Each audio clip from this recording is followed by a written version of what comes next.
Shalom Bapak Ibu Saudara yang terkasih dalam Tuhan. Jumpa lagi dalam Bina Keluarga edisi tanggal 22 April 2021. Sebelum kita memulai, mari kita bersama-sama berdoa. Tuhan, terima kasih untuk kesempatan yang Tuhan berikan kepada kami. Kami boleh bersama-sama dengan keluarga kami mengikuti Bina Keluarga ini. Tuhan berkati jalannya persekutuan ini agar boleh berjalan dengan lancar. Terima kasih Tuhan, haleluya, amin. Tidak bisa dipungkiri bahwa zaman sekarang begitu berbeda dengan 10-20 tahun ke belakang. Perbedaannya sangat banyak, entah itu dalam bidang teknologi, transportasi, pendidikan, dan sebagainya. Dampak dari kemajuan zaman ini ada yang positif, ada juga yang negatif. Nah, disinilah peran dari keluarga Kristen akan membawa keluarganya ke arah mana? Apakah ke arah positif atau yang ke negatif? Mari kita bersama-sama menyanyikan satu lagu bersama keluargaku. Jadikan ini sebagai komitmen untuk keluarga kita, bahwa kita akan terus melayani Tuhan bersama keluarga kita, seiring dengan berkembangnya zaman ini, bersama keluargaku.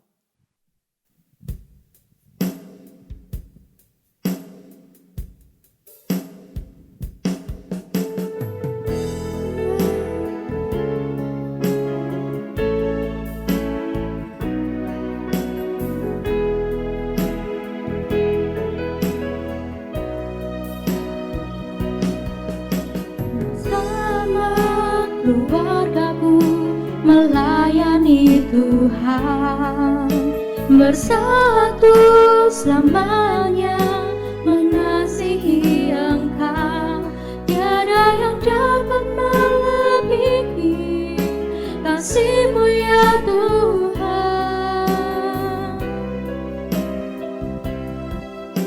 Bagi kami Engkau segalanya.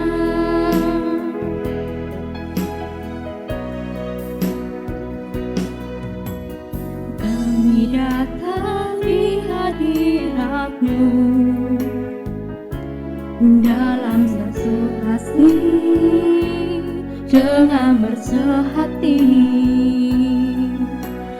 berjanji setia sampai akhir, mengasihi-Mu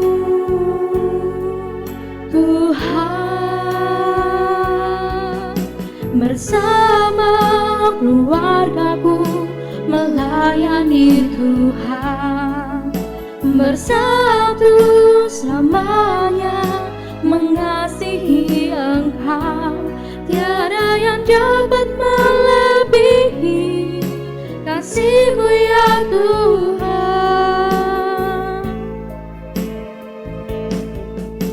Bagi kami Engkau segalanya.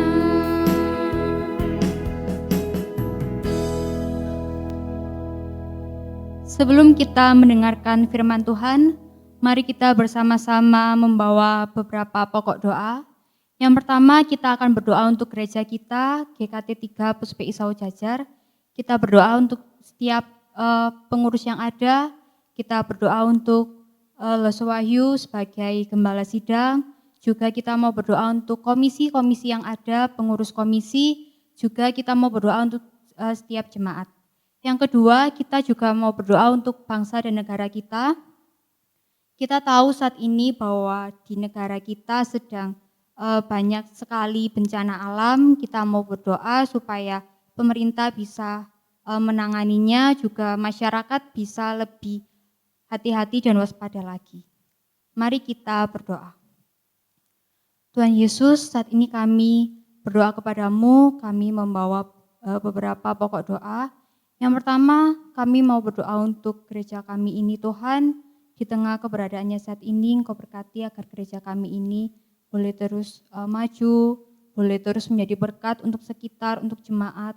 Engkau berkati Tuhan untuk Lesu Wahyu dan keluarga yang melayani di tempat ini, Engkau berkati juga untuk setiap pengurus umum, untuk setiap program-program yang sudah direncanakan, Engkau berkati agar boleh berjalan dengan lancar. Juga kami mau menyerahkan untuk setiap komisi yang ada di gereja kami Tuhan, juga pengurus komisi yang ada. Juga kami mau berdoa untuk jemaat-Mu yang ada di tempat ini, Engkau berkati untuk kesehatan mereka, pekerjaan, pendidikan, juga Engkau berkati pertumbuhan iman mereka. Tuhan, kami juga mau menyerahkan bangsa dan negara kami, Indonesia. Engkau berkati Tuhan, saat ini negara kami sedang dilanda banyak bencana alam. Engkau berkati agar setiap masyarakat boleh semakin hati-hati lagi, semakin waspada. Juga berkati untuk pemerintah agar boleh segera menanggulanginya. Berkati pemerintahan kami Tuhan, mulai dari yang tertinggi hingga sampai yang terendah. Inilah seru doa kami serahkan ke dalam tangan-Mu. Amin. Selanjutnya kita akan bersama-sama mendengarkan firman Tuhan yang akan disampaikan oleh Evangelis Wahyu. Shalom jemaat yang dikasihi Tuhan, kita berjumpa kembali dalam Small Art Big Impact. Seni yang sederhana untuk dampak besar bagi keluarga kita. Kita menyadari bahwa masing-masing anggota keluarga memiliki tanggung jawab atas fungsinya. Hari ini kita akan bersama-sama belajar dari kebenaran firman Tuhan dengan tema keluarga yang bertanggung jawab. Saudara, satu kali kami ketika masih studi dahulu diberikan tugas dan kami satu kelas itu lupa bahwa hari itu jadwal untuk mengumpulkannya. Kami hari itu baru tahu sudah malam dan kami harus mengerjakan sampai selesai. Kami harus mengeprint tugas-tugas kami untuk dikumpulkan besok pagi pada waktu jam kelas. Tiba-tiba print yang harus kami pakai ngadat saudara-saudara. Dan kadang bisa, tapi kadang macet. Satu kelas hampir 20 orang dan kami harus bergantian. Kira-kira Bapak Ibu bisa menebak apa yang terjadi kondisinya pada waktu itu. Kami panik dan kami saling berebut untuk mengeprint tugas kami. Saudara, kelas sudah harus dimulai, kami banyak yang belum selesai. Dan tahu apa yang terjadi selanjutnya? Dosen sudah menunggu di kelas dan kami banyak belum datang untuk masuk mengikuti kuliah. Akhirnya, saudara, dosen kami itu menyetop kuliah pada waktu itu dan kami menerima kuliah yang lain, mungkin 6 SKS. Diomeli. Saudara, itu yang terjadi. Ketika seseorang tidak bertanggung jawab pada tugasnya, maka yang terjadi adalah kekacauan, berantakan. Demikian juga keluarga kita. Kita melihat satu contoh di dalam Alkitab, di dalam Kejadian, pasalnya yang ketiga, ayatnya 12 sampai 13. Manusia itu menjawab, perempuan yang kau tempatkan di sisiku, dialah yang memberi dari buah pohon itu kepadaku, maka aku makan. Ayat 13. Kemudian berfirmanlah Tuhan Allah kepada perempuan itu, apakah yang telah kau perbuat ini? Jawab perempuan itu, ular itu yang memperdayakan aku, maka ku makan. Saudara, Allah menyelesaikan ciptaannya dan memberkati. Itu tercatat di pasal yang kedua. Lalu Allah juga memberikan tanggung jawab. Setelah dia menciptakan, dia memberikan tanggung jawab kepada manusia itu untuk mengusahakan dan memelihara taman itu. Tuhan juga memberikan tanggung jawab untuk mentaati perintahnya, jangan sentuh buah pohon itu. Allah juga memberikan tanggung jawab kepada perempuan yang diciptakan atau diambil dari laki-laki Adam itu untuk menjadi penolong yang sepadan. Allah juga memberikan tanggung jawab untuk menamai semua yang sudah diciptakan Allah itu. Allah juga memberikan tanggung jawab supaya mereka laki-laki dan perempuan itu menjadi satu sebagai satu rumah tangga. Mereka harus saling mengasihi, saling beradaptasi, mereka harus bertanggung jawab secara sosial, maka ada perintah ketika seorang laki-laki meninggalkan ayahnya dan ibunya, mereka harus bersatu dengan istrinya menjadi sebuah tanggung jawab, memikul beban bersama-sama sebagai sebuah keluarga. Mereka juga punya tanggung jawab secara personal supaya mereka taat kepada perintah Allah. Di dalam rumah mereka harus saling bertanggung jawab. Bagaimana kalau di dalam sebuah rumah tangga hidupnya semaunya sendiri? Inilah yang akan kita renungkan dari kisah Adam dan Hawa. Adam dan Hawa itu tidak bertanggung jawab atas kesalahan yang mereka lakukan. Mereka bersembunyi dari Allah, padahal mereka hidup bersama-sama dengan Allah. Mereka kehilangan komunikasi dengan Allah, dan setelah itu mereka saling menyalahkan. Perempuan yang engkau tempatkan di sisiku Tuhan, dia yang memberikan buah pohon itu. Lalu si perempuan itu, si ular itu yang menggoda aku, yang menjebak aku. Lalu mereka saling menyalahkan, hilang komunikasi dan saling menyalahkan. Apa yang bisa kita pelajari dari ketidakbertanggungjawaban Adam dan Hawa ini, saudara? Yang pertama, mereka kehilangan kebenaran. Ketika mereka melakukan kesalahan itu, saudara-saudara, seharusnya Adam sebagai kepala keluarga yang bertanggung jawab atas kesalahan itu. Tetapi di mana Adam waktu itu ketika Hawa membawa buah pohon itu dan memakannya dan memberikan? Dia ada di situ, saudara. Dia tidak kemana-mana, tetapi dia mengingkari kebenaran Tuhan. Dia tidak bertanggung jawab sebagai seorang kepala keluarga yang harus menetapkan kebenaran apa yang harus diterima di sebuah keluarga. Saudara, di sebuah penelitian yang dilakukan oleh sebuah lembaga Kristen yang ada di Indonesia, Bilangan Research Center namanya, mendapati bahwa fungsi-fungsi ayah itu sekarang mulai hilang. Kita tahu bahwa zaman kita, anak-anak muda yang hari ini yang disebut generasi Z, itu memang berbeda dengan generasi baby boomer. Mereka dengan gayanya masing-masing, tetapi sebenarnya gaya boleh beda, cara pendekatan boleh beda, tetapi esensi tetap sama, yaitu kebenaran harus tidak hilang dalam sebuah keluarga, apapun generasinya. Entah Y, entah X, entah Z, entah apapun.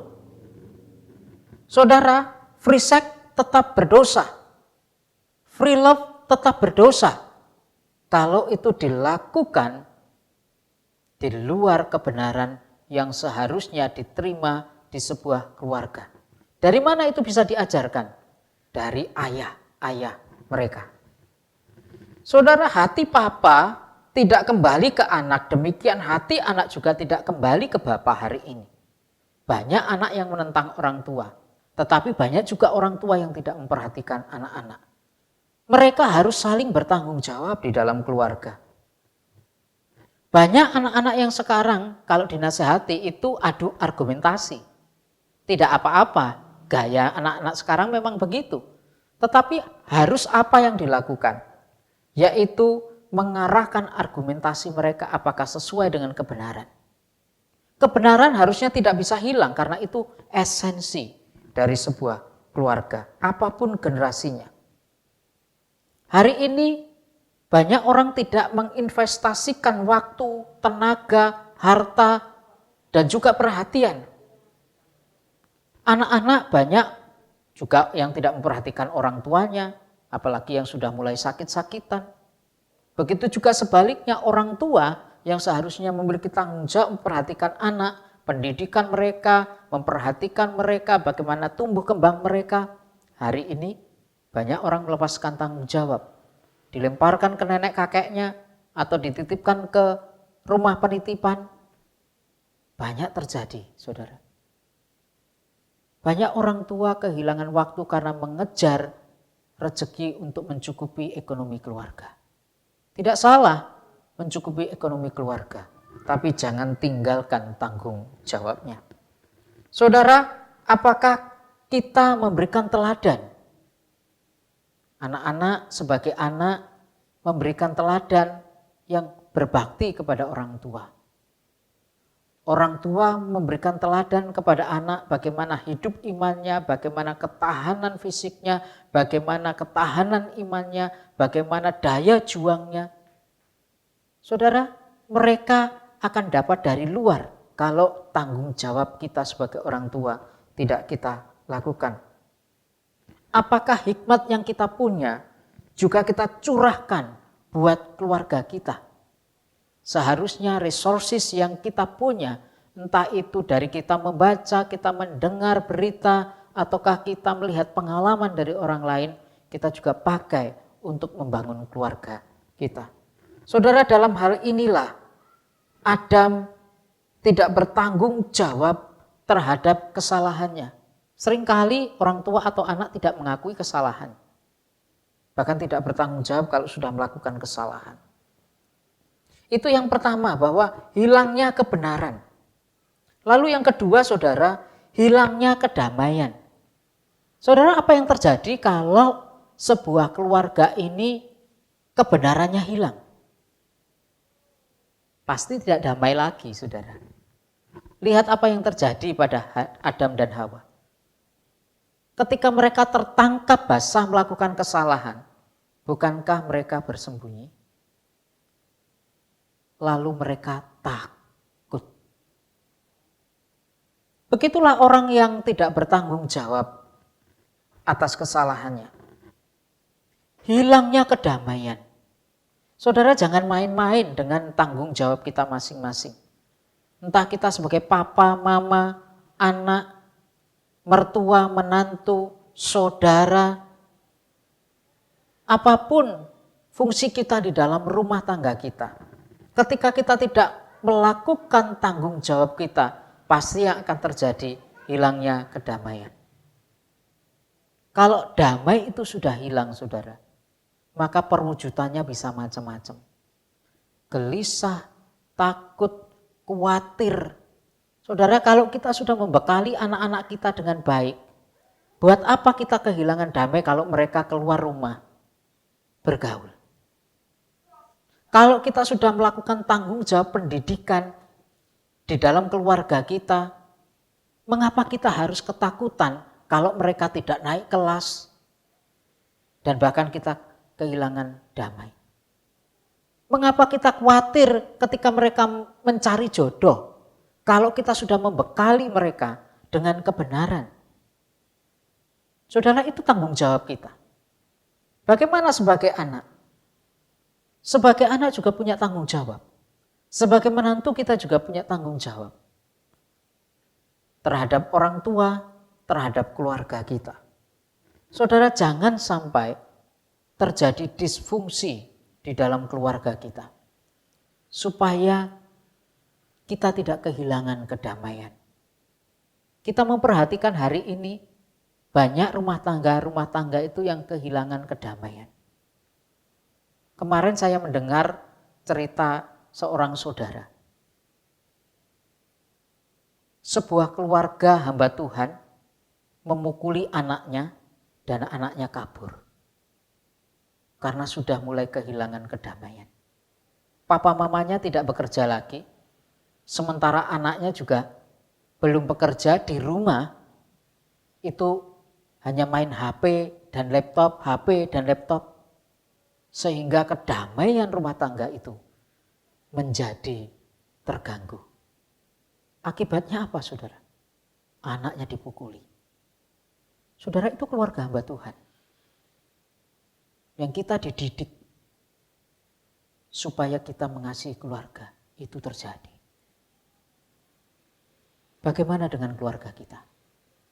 Jika kebenaran tidak pernah kita tanamkan dalam keluarga kita, yang terjadi adalah kehilangan kedamaian. Jangan sampai itu terjadi. Marilah kita sungguh-sungguh bertanggung jawab dengan fungsi kita masing-masing dalam rumah kita. Supaya Tuhan dimuliakan. Rumah tangga kita tidak kehilangan kebenaran. Dan terjadilah kedamaian. Mari berdoa. Bapa, masing-masing kami memiliki tanggung jawab. Apapun, besar atau kecil, Tuhan kami memiliki tanggung jawab. Apalagi kami hidup di hadapan Tuhan yang tidak pernah terhalangi untuk melihat kami. Kami harus bertanggung jawab kepada Tuhan, hidup di dalam kebenaran. Karena itu akan berpengaruh pada kedamaian keluarga kami masing-masing. Tuntun dan tolong kami ya Tuhan, supaya kami menjalankan tanggung jawab kami dengan baik. Ini kami mohon semua demi nama Yesus. Amin. Semangat, small art, big impact. Tuhan memberkati.